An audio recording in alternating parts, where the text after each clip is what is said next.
Good morning. Morning, how are you? Fine. How are you doing? Good. Good to see you. It's very windy here. Is it? It's very sunny here for a change, which is kind of awesome.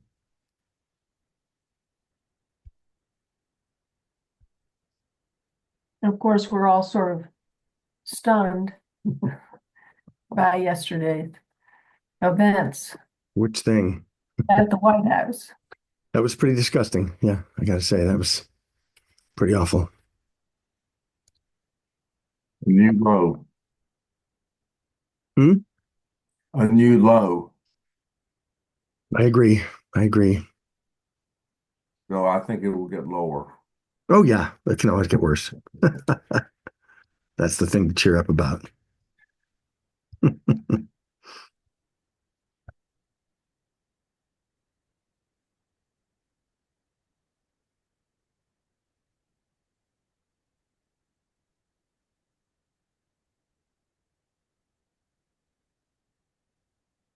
Are you seeing my screen yet? Yes. Okay, great. So we'll start in just a moment. I'm gonna go pour some coffee up right there.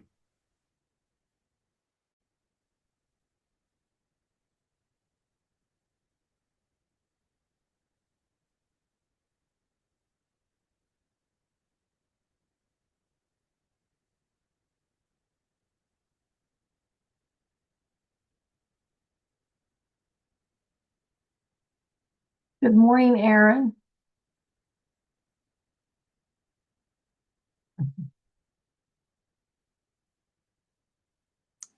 Good morning, Martha. I forgot to hit the unmute. Where do you live, Aaron? I am in the Chicago suburbs. How about you? We live in Richmond, Virginia. Oh, wow. Wow, that's So it's 11 o'clock here, but 8 o'clock, or what time is it there for you? 9, it. It's 10.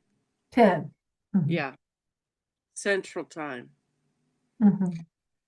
Yeah, as far as yesterday, it was horribly disgusting. And the only good thing about it was so obviously a setup, in That's my what I opinion. thought. In my opinion, you know. Mhm. And somehow I think that will come back to bite them in the ass at some point. But whatever. What do I know? Let's hope so. Yeah. I have such admiration for Zelensky. Um, I can't get over how much I admire that man. Mhm. It's been pretty I, incredible. I actually watched the interview on Fox News, the interview with him, Right. We right didn't, after we did not, so tell us about it. well, I mean, it's hard to tell about an interview, but Right. the questions were trigger questions. They were aimed at catching him somehow in, the you know, trying to accomplish a gotcha. But he was so good. He was just because he completely bypasses the bullshit. Um, he just he's just so direct from the gut and from the heart. Mhm. And he is unshakable. Just he's, you know, I don't know. He knows that he has how many million people that he's representing. I don't even know the population of Ukraine. Um, but to me, he has the power, this sort of um, character and spiritual power of all those people. I mean, he's such a huge man compared to those you Mhm. know, imbeciles in the Oval Office. I mean, they looked so small to me. Just just tiny specks. Not Mhm. even ugh. And Zelensky looked so giant. But I mean, not looked, felt. Right. You know what I mean. Yeah. Yeah, I agree with you. I agree with you. I'm going to gently guide us back to our topic because it is Yeah. related. It's actually related. It's not unrelated. I don't know how many people saw the, first of all, welcome everybody. I don't know how many people saw the announcement about this class on Substack, or the email, but we are going to talk about digital surveillance and a little bit. We're not going to spend, I'm not going to spend any time being paranoid or freaking out about it, but I am going to just have that as one of the themes in this month. And I think one of the best things I know to do in the face of, change that is unpalatable or maybe scary is to continue a practice and to revel in um, creating a safe space and a community.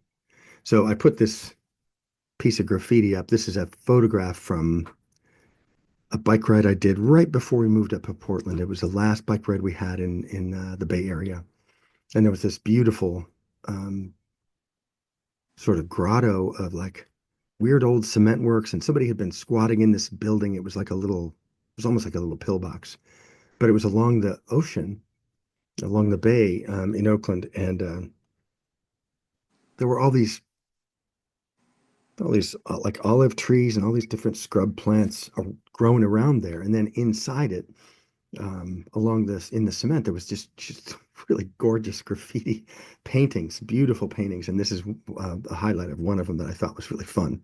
Had a lot of color.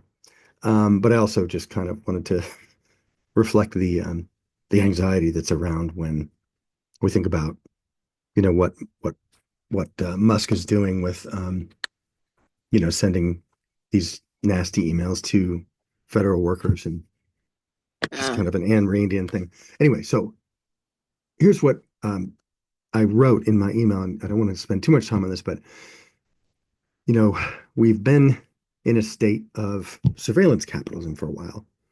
And haha, okay, what does Alexa want you to buy? Or, how are people clicking, tracking my mouse clicks so they can send me messages about what little things they want to sell me. And that seems all kind of annoying, but not necessarily sinister. But now we've gone into something a little less benign. So we are this month going to examine some of the more self-protective aspects of solitude, such as taking control of your devices and accounts, precautions about social media, and do a few experiments. But I also want to just encourage folks to think about community and think about, cultivating your own inner life as a way to contribute to the sanity of the world. So here is the schedule of themes as I have them so far. So today we're gonna review the things that active solitude represents to me, and I'm actually gonna ask folks to journal and also just maybe share about how they're using the practice that we do here and also how they might be using it, how it may be showing up just in daily life between classes.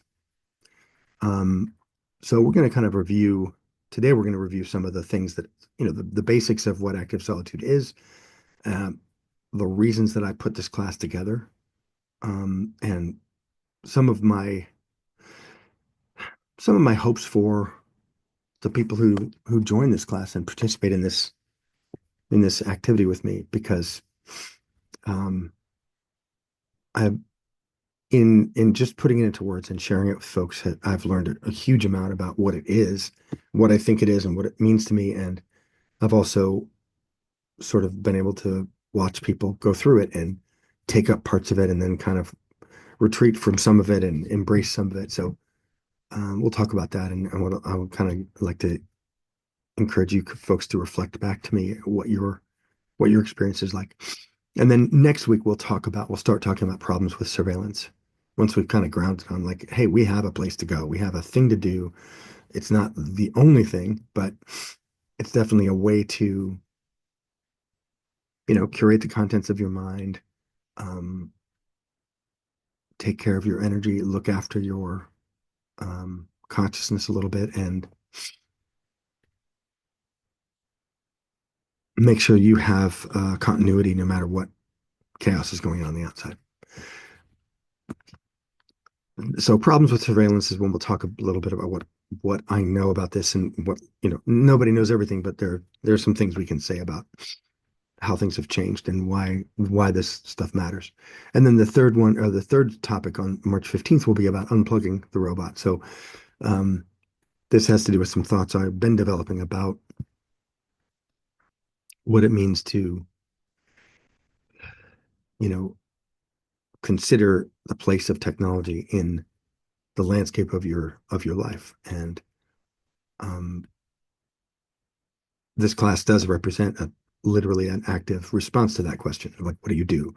And you notice that I'm not living in a cave by myself. I haven't withdrawn completely from society. I haven't there are plenty of people who are in most ways like not using technology. Like Werner Herzog, who's got a few things done. He doesn't have a phone. He doesn't have a digital phone.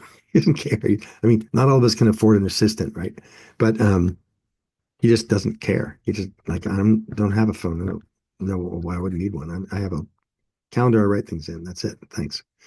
So there are some people who have never stepped into this, and there are also plenty of people who have just gone. I'm going to step away from this in a lot of ways.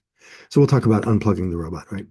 And then 23rd March is about welcome back to reality, which is sort of having considered this one kind of world shaking trend.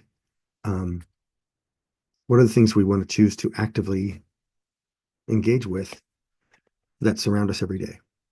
And how can we go beyond our previous experience of just day-to-day reality and actually make it even richer? I've always said that, the two things about solitude for me that are really important. One of them is that it's a temporary state. It's a restorative state. It's not meant to be go off into the hills and never come back.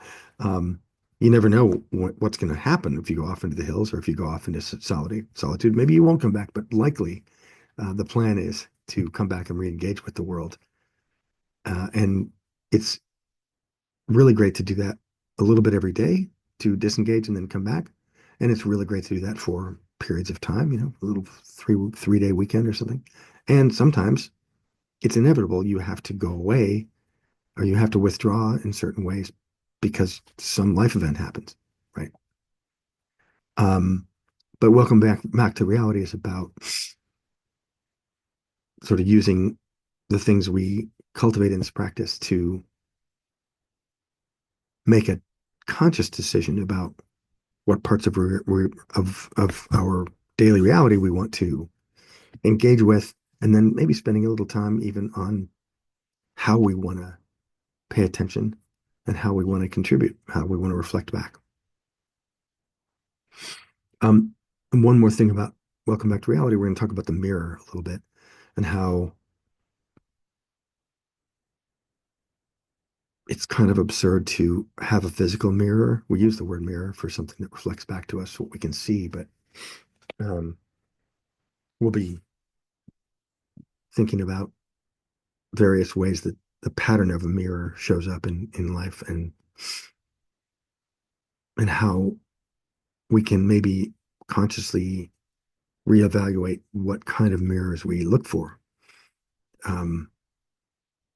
It's been my belief for a long time that the most important mirrors are just obviously the way we choose to notice things in the world will definitely dictate the kind of a day we're having momentarily and in the long term. And that means it's very important to decide what you're going to pay attention to because that's going to reflect back to you a mirror of how you're treating your consciousness. And that sounds pretty oovy, I'm sure, but it's been such an undeniable part of my experience for a long time that the idea of a mirror is definitely worth looking at um, a little more deeply. So that's welcome back to reality. And then building resilience will be a little more hands-on, not hands-on, but a little more okay, now that we've played around with some of these ideas and we've continued to do our practice, but now that we've started entertaining, like, okay, if we want to shift things because we feel like the landscape's changing and certain things are becoming a little more dangerous or a little bit more threatening, um, how do we build resilience given changes that we know are happening in reality? And the virtual world of online is part of reality. Really does exist, even if there's something about it that's sort of fake and orchestrated and robotic. It does have materiality, partly because it moves things around. It organizes real physical events and energies, but also partly because it's no less real than the concept of math, right? Math, you can't prove math exists by pointing to a thing that is math, but you can certainly prove that math exists by learning some of the rules and using them to accomplish things that you couldn't do otherwise. So building resilience to me is it'll be about reviewing some of the books and ideas and blogs and content that I've found over the past few years that talk about resilience in a really refreshing, encouraging way. Um, and it's a good news, bad news thing because yeah, there are solutions to some of these problems, but they do involve work. They do involve getting off the couch. They do involve, making changes. And so, I've been playing with these and experimenting with these. And of course, you guys are participating in one of them right now, which is like, how do you get off the couch in a way? Okay, you have some ideas that you think are interesting and you think people might respond to, but how do you know? One of my favorite movies, I noticed, Interstellar is one of my favorite movies. Okay. And I noticed when I watched it a couple of weeks ago that there were several places in the story where in the dialogue people said, well, how will we know that that's going to happen? Or how will we know that works? And I thought to myself, I don't know how many movies I've seen where that question is literally asked and answered at like in several times in the movie. How are we going to know that's going to work? How do we know that someone will behave that way? And I thought that was interesting. So I think building resilience is partly about sizing up the problem, picking a piece that you can handle, and then trying to architect some habits that will get you to, when you go to bed at night, go, I feel like I spent at least some of my energy trying to solve this problem. Okay, I'm going to stop talking now and ask folks to comment on what I've just presented because I'm going to be doing some talking today and I really want it to be not so much me lecturing, but me conversing with y'all. So, anybody have any thoughts?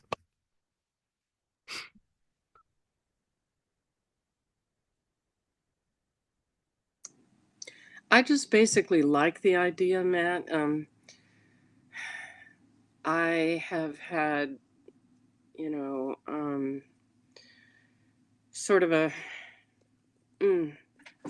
I can't think of the word, but a sensitivity to surveillance since it sort of began showing up in obvious ways.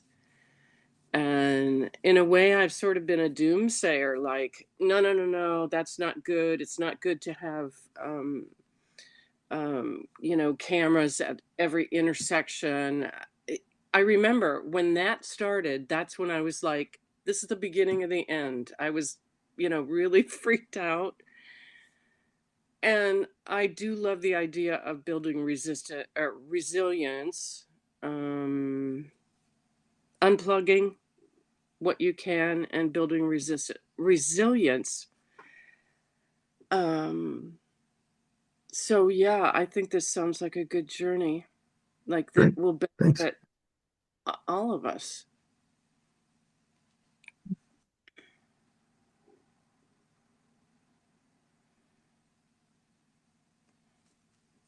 I'm really looking forward also to the unplugging the robot and just hearing some practical ways to do that. And especially from people who are younger than I am and know more about it. Yeah, I've been working for the robot for a long time, so I have some thoughts about things that make sense and things that don't. Um, and I've had actually, I was on a hike with my son a couple months ago, and there was a topic that I wanted to get to. He didn't want to talk to me about, so he kept returning to my ideas about AI, and he's like, "Okay, Daddy, why do you say that artificial intelligence can't really exist?" And people, we were walking in this park, Mount Tabor in Portland. It's a really beautiful park with all these stairs around this little tiny mountain, and on the side of it there's a reservoir, uncovered reservoir. Um, but we're walking up this long flight of stairs, and he's asking me this, badgering me with these questions. No, but again, why? I didn't realize until later he was filibustering me. But anyway, so I was talking to him about it and kind of chopping the air with my intention, like my strong opinion. And somebody was walking the other direction. She's like, "Oh, God, I hear this stuff all day during the week. Why do I have to go to a park and hear this crap?" It's pretty funny. Anyway, um, I I am excited to engage in this with you folks because I think this is a new topic to play with in the context of active solitude. So I'm going to go ahead and start reviewing with you today's topics, which again, they're going to be kind of review for people who've been with us here for a while. But I want to kind of restate what I think the point is of each of the activities we do here. So I think I've told you before that I used to call this class Journal, Copy, Breathe. In fact, I was working on a book called Journal, Copy, Breathe, which sounded a little bossy actually, but I guess that's on brand. Um, but then I started calling it the cave, the quill, and the whale because I'm like, there are more than one way. This is more than one way to get to a place of solitude like that you do for journaling with journaling. You can, some people like to talk out loud to themselves. Um, and some people like to just sketch or do other things like that. But for me, journaling is because I'm a text-based and a very verbal person. Journaling is the way I get there, and a lot of people do. And I've been thinking over the years about the themes of it. What is it really for, and what does it do for you? So, and we've gone and done these activities before in guided visualizations over the past 8 months or whatever. But I think it's about telling the truth to yourself. And the way I guided these activities, I didn't want to just say, okay, now tell the truth to yourself. Go, you're welcome. It just seemed like kind of bogus. I wanted to give folks an experience of like, what is it like to take a little journey, go to a place where the whole theme is to get away from everybody else and to get in somewhere deep where you're kind of protected from most of the inputs that you're getting from the outside world. And I just, even like sunlight or birdsong or other people's conversations or whatever, and go to a place where you're pretty much in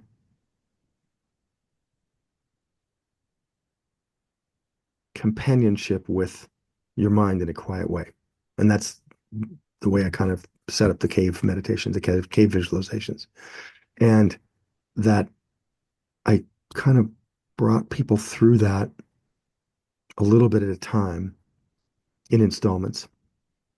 And the object of that search was to, first of all, build a place in your memory where you could go anytime you wanted to, where you can go back to that place. And hopefully, I don't know if anybody has, but we'll ask about that.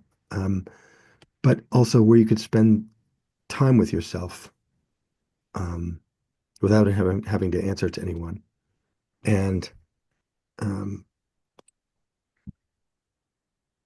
it's not that you go on one little trip there by yourself and all of a sudden you come out with this fantastic realization. It's not the realistic way to think about this trip. It's more about nibbling away and wearing a path in the stone and patiently um, excavating a little bit by a little bit, hodful of earth at a time, a pathway that'll get you to something that is closer to who you really are. And I know that sounds kind of Alan Watts-ish. I don't know. I can't do anything better. So that's what journaling is to me. I was introduced to journaling, by the way, by a creativity guru named Julia Cameron, who's a wonderful person, also mercurial as hell. Anybody who's spending time with her knows that you never know what you'll get with this. When you're in person with her, she can be really warm and sweet and unbelievable and delightful and fun, but she can also be like dragony and spooky. Point is, her whole bent was about the artist's way was about unblocking creativity. And so that sounds great. I was really frustrated with myself.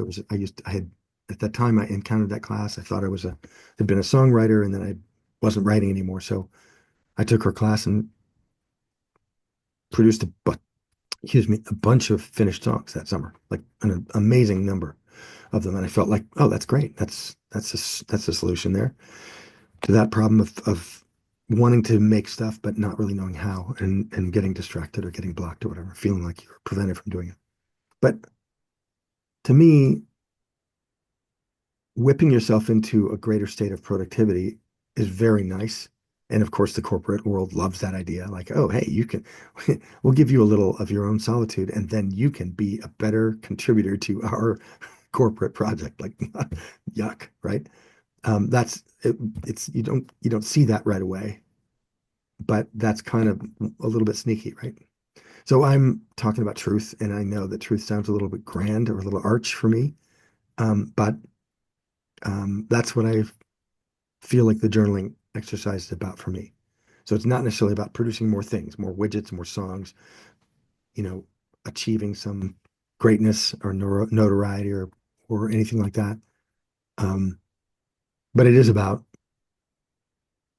overcoming noise over time, just gradually wearing it away with patience and persistence and a little bit at a time to the point where you're like, oh, this version of what I was trying to say is truer right now.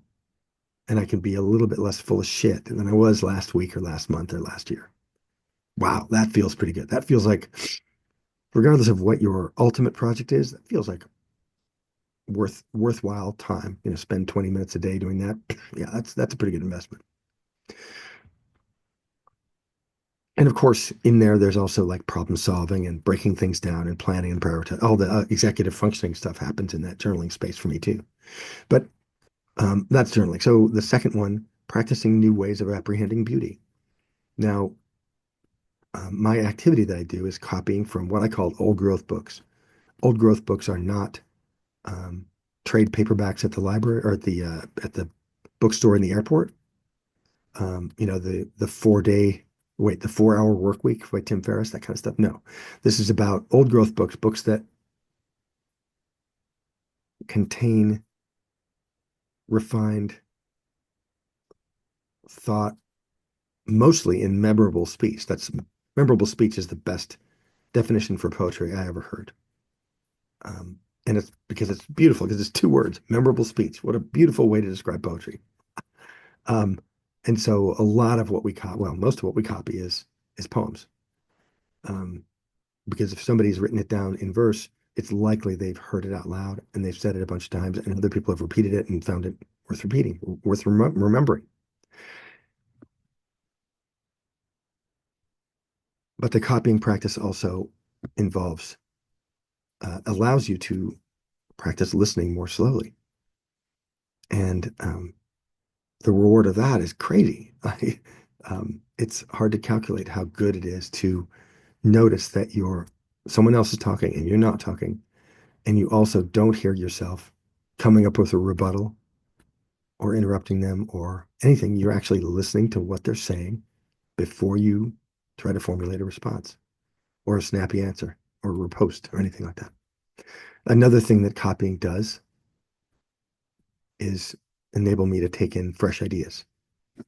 Because if I spend a lot of time journaling and I don't take in any new ideas, then it's possible that my journaling will devolve into something where I'm just repeating my old thoughts. And that's stale air. That's not good. And I'm speaking from experience here, I promise. Okay, so that's copying. That's, I refer to that as the quill just because that kind of invokes like old timey, making scritching on what is that stuff they use? Vellum, which is basically just sheep hide, um, where before movable type was created, that's where people spend a lot of time. Certain people got to spend a lot of time doing that. And I've been wondering, I'm still looking for the answer in this. What was it that those people, what benefits did those copyists derive from what they did? Because in a lot of ways, it informed them, right? It was formative. It probably informed who they were. It probably influenced what they were like. Obviously, they learned a great deal, but I just wonder what kind of people they were when placed next to the plowman, the brewer, the baker, whatever. I just wonder. And I haven't found anything yet that enabled me to go back in time and ask them. I met one person in Pacific Grove in December who was copying a book, and he was using this gorgeous hand lettering. Um, he was copying a book that I think people have probably heard of. You've probably heard it quoted. If you ever went to a wedding in the 90s or the 80s, you probably heard quotes from Khalil Gibran's The Prophet, which has been bandied about for a long time as a very profound book. I personally think it's a little bit, I don't know, overcopied, overused, but there's some sweet parts in it. But he had made this guy I met and I interviewed him. He made like 40 copies of that book by hand in these beautiful bound um, books and gave them as gifts to people, wedding presents and stuff. And I never I never asked him what he thought about the text. Um, but because I kind of became alarmed when I realized that he was copying the same goddamn book over and over again. It kind of freaked me out. But he was a craftsman, right? He was a craftsman and he loved doing it. So that's cool. But that's the only person I've met who does a lot of copying. And maybe the person who made the famous key row page in the Book of Kells, that famous, beautiful illuminated manuscript, maybe that person was so obsessed with the first 3 lines of Matthew, I think is what the key row page is. Or maybe it's no, maybe it's the first, no, it's probably the first 3 lines of Genesis or something. But maybe having spent all that time with that gave that person absolutely no insight into what the text was. Maybe they were a completely boring person because all they did was fill in these gorgeous pictures and they had no relationship to the text whatsoever. I don't know, but I'd love to. It would be great to go back and meet some of those people. Um, anyway, that's copying to me. I've thought a lot about it, obviously, way too much, maybe. And then the third one is much more active. This is to me where things become,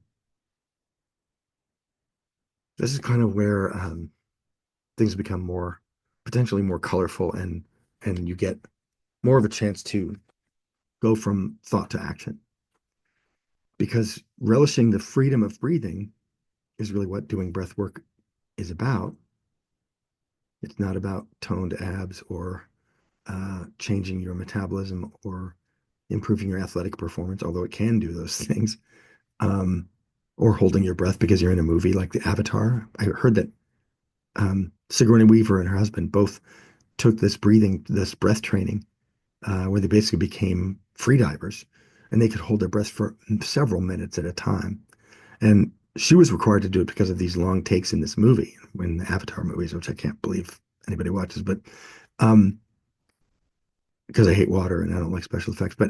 Um, but the idea of there are all these different benefits to doing any kind of work on your breathing.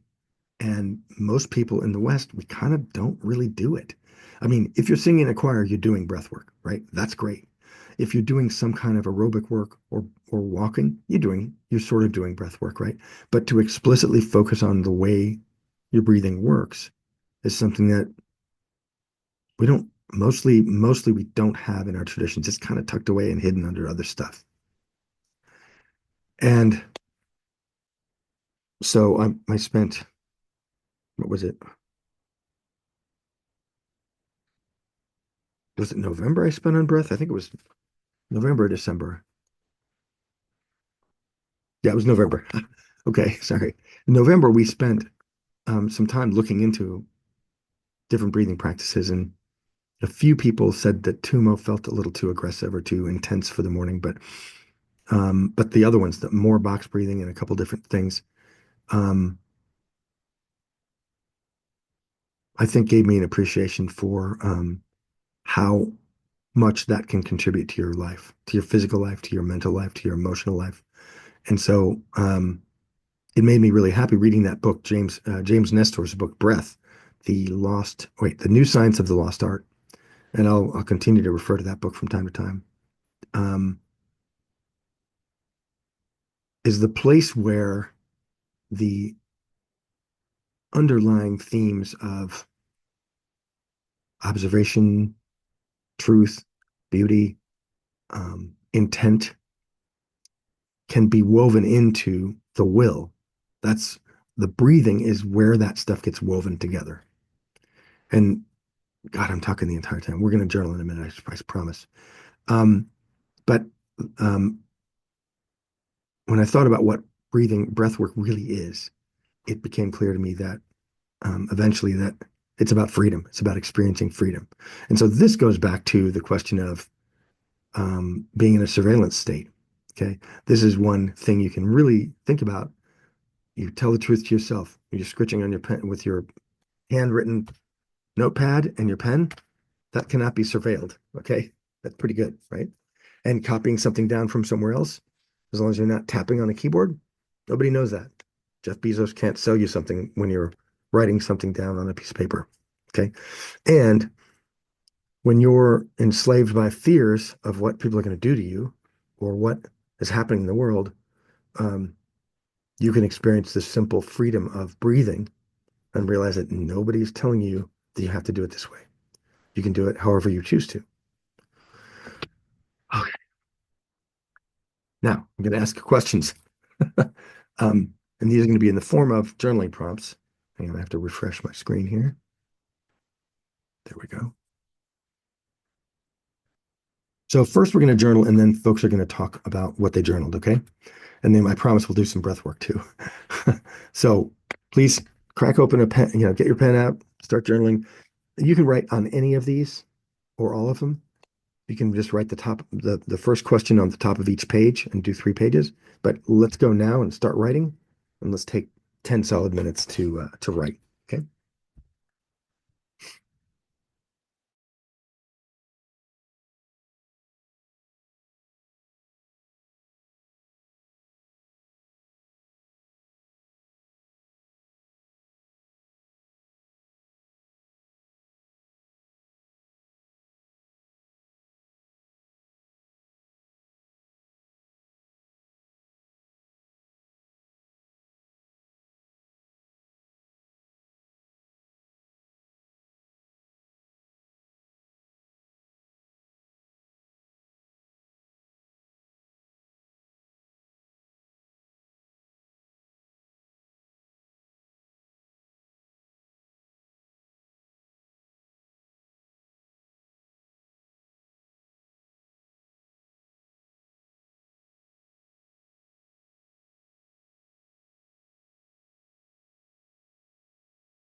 Okay.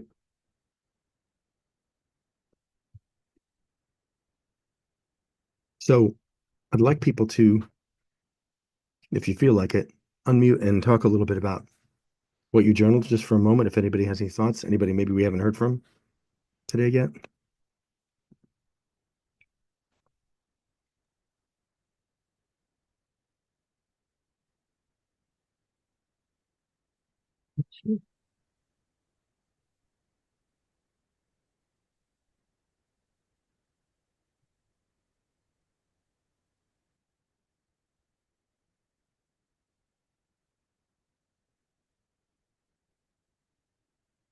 I think I was more interested in the thinking about copying. The journaling, I thought I had a lot to say, but the copying, I think, was more, uh, I mean, just because maybe it's something I haven't done before. And so I'm sort of curious, like, what is it about the copying?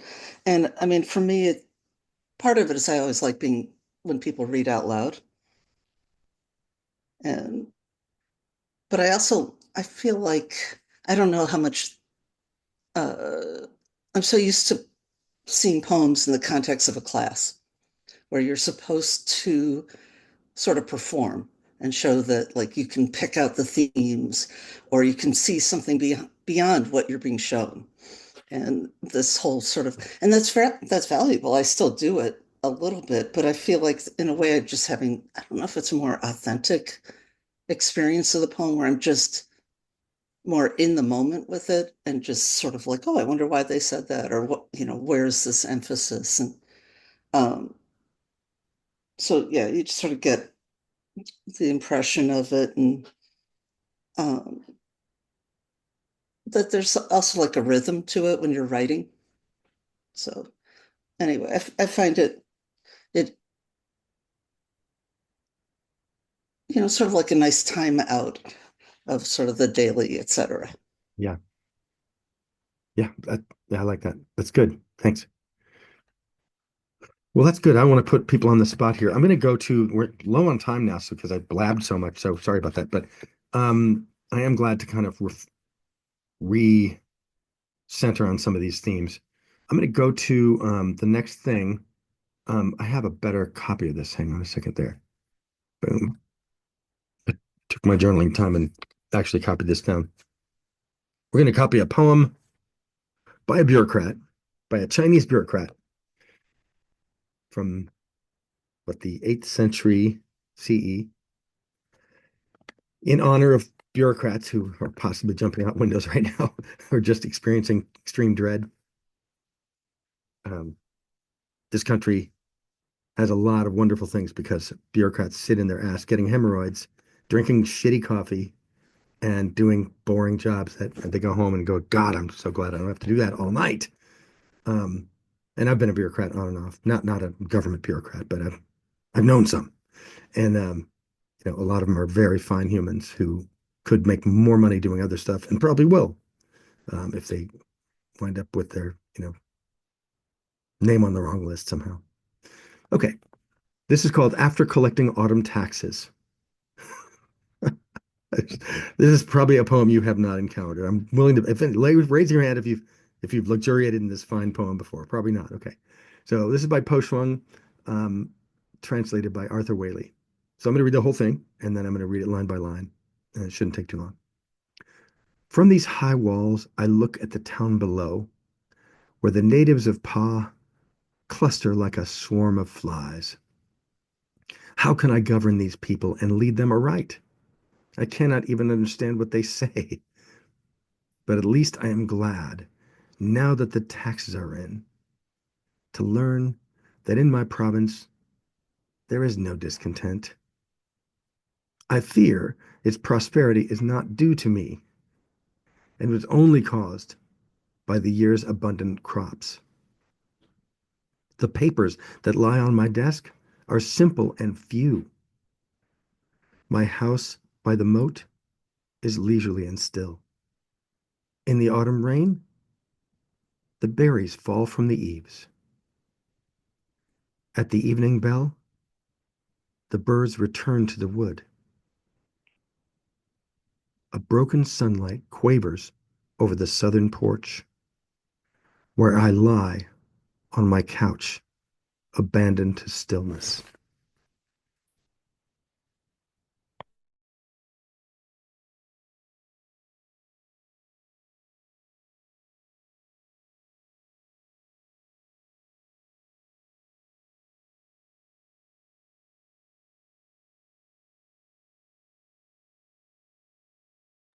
Okay, I'm going to go slower.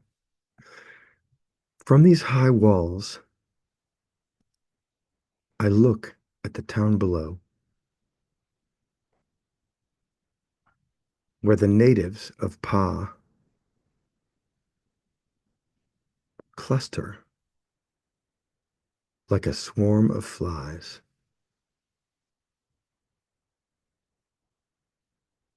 How can I govern these people and lead them aright?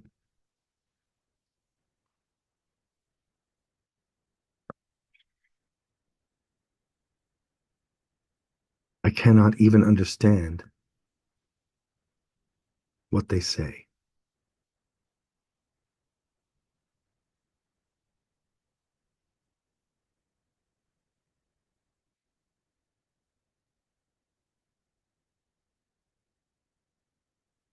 But at least I am glad.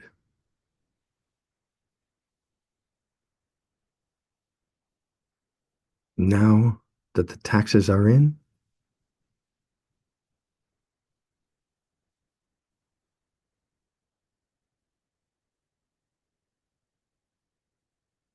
to learn that in my province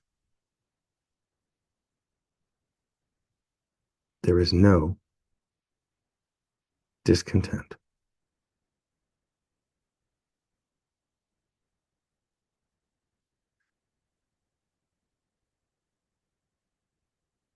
I fear its prosperity is not due to me.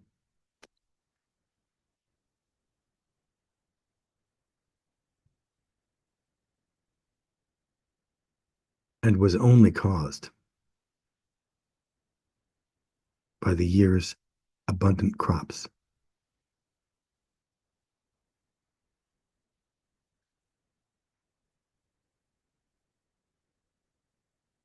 The papers that lie on my desk are simple and few.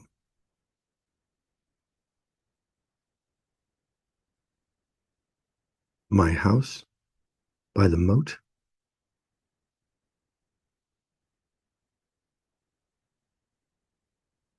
is leisurely and still.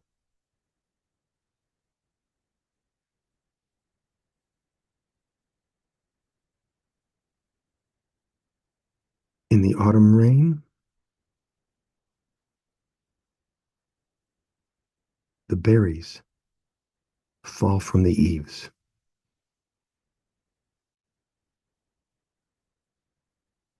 At the evening bell, the birds return to the wood.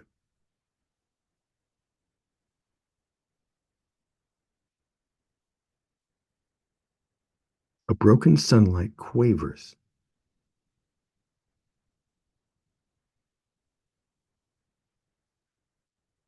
over the southern porch,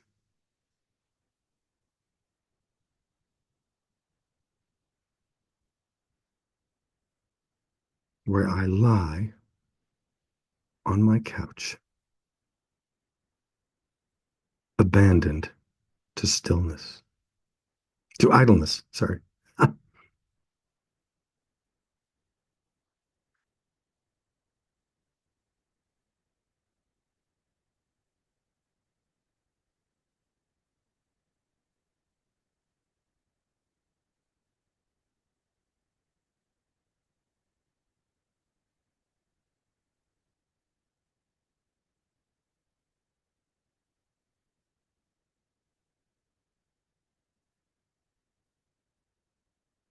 Okay, let's do some breathing, and then we're gonna probably go over a few minutes just to warn folks. I'm gonna go over to at least 5 minutes over. So if you have to drop, you have to drop. It's okay. All right, everybody get comfortable. I don't think we'll have time for visualization, but we will do 30 breaths and then we'll do some extended box breathing for another couple minutes. Okay, so sit up straight, tuck in your chin, roll your shoulders back a little bit. I'm going to count out 3 reps of 10. The first 10 are super relaxed. Second 10, I'll count to 3 in and out, and then the third set, we'll do box breathing, and then take a pause and then do a few more box breaths. So let's just easy peasy, breathing in through the nose and breathing out to blow out a candle. Ready? In 1, out. Happy birthday. In 1, and out. In 1, and out. In 1, and out. I'm not trying to go deep. Now let's go deeper. In 1, and out.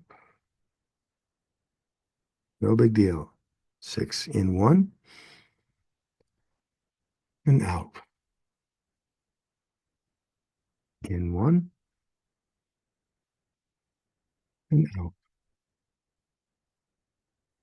In, and out. In, and out. Last one this way. Nice and deep. In, and out. This next set, we're going to do 3 count breaths through the nose in and through the nose out.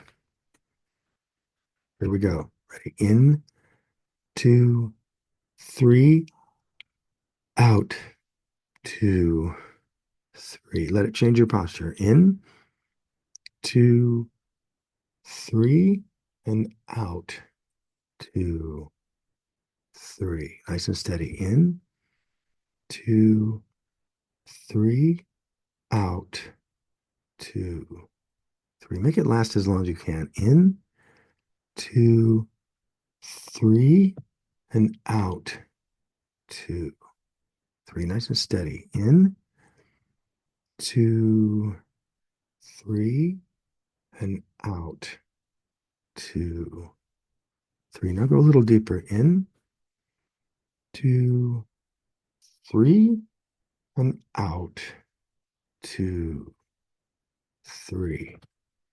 In, 2, 3, and out, 2, 3. In, 2, 3, and out, 2, 3. In, 2, 3, out, 2, 3. Last one this way. In, 2, 3, and out, 2, 3. Okay, we're going to do some box breathing. I'm going to count them. I'm going to do 4 counts in, hold 4 counts, out 4 counts, and hold 4 counts. Ready? In, 2, 3, 4, hold, 2, 3, 4, out, 2, 3, 4, hold, 2, 3, 4. In, 2, 3, 4, hold, 2, 3, 4, out, 2, 3, 4, hold, 2, 3, 4. In, 2, 3, 4, Hold. 2, 3, 4. Out.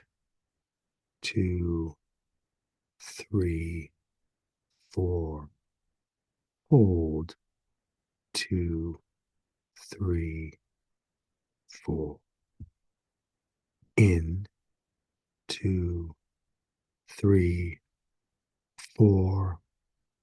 Hold. 2, 3, 4.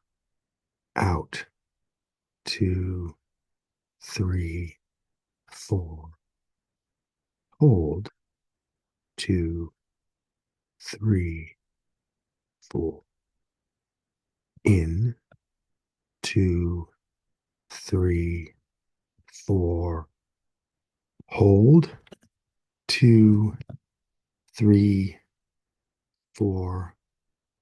Blow it out. 2, 3, 4. Hold.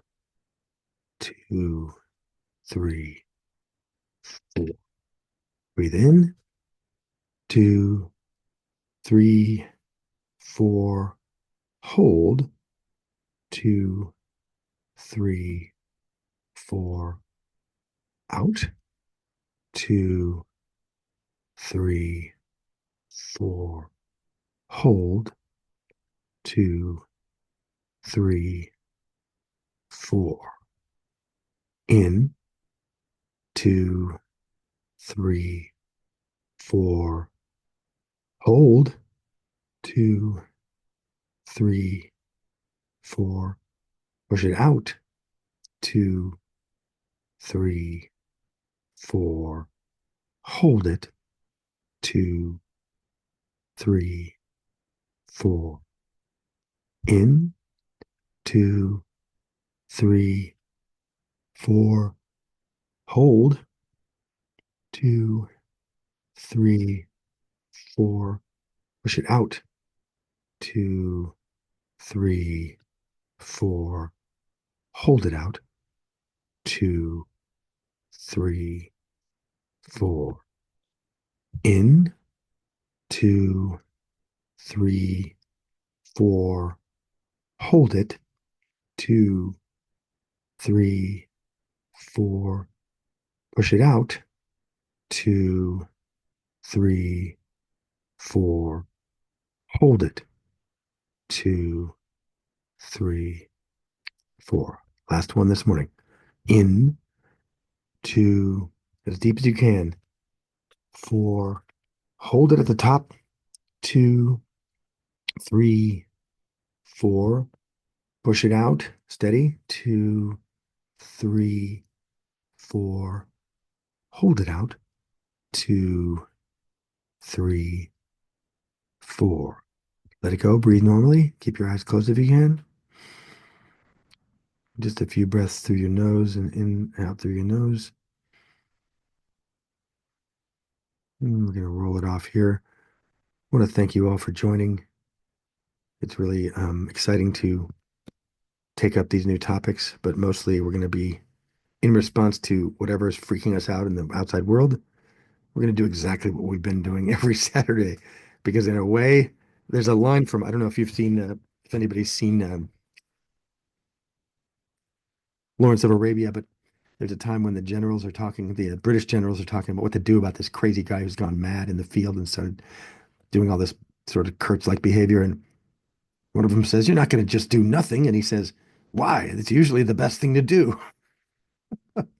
And so part of, part of responding to chaos is to look at what you're doing and start, stop, continue. Like, we should probably keep doing this because it's helping our mental health. Like, it's mental hygiene, right? And part of the purpose of some of the things that are being dangled in front of you is to dishearten you, to make you, to throw you off your game, to make you forget that you're a person, to make you forget that there's good in the world, to make you forget that there's good inside you, to make you forget that you're safe right now and you're free. So I'm not here for that. I'm here for this. This is what it's at. This is where it's at to me, is taking care of my mental health and being kind to myself and building a community. That's what I'm here for. So thank you all for putting a little into the what is it called? The stone soup, because this is really I'm having a great time and I hope you are too. Love to everyone, and I'll see you next week. Thanks.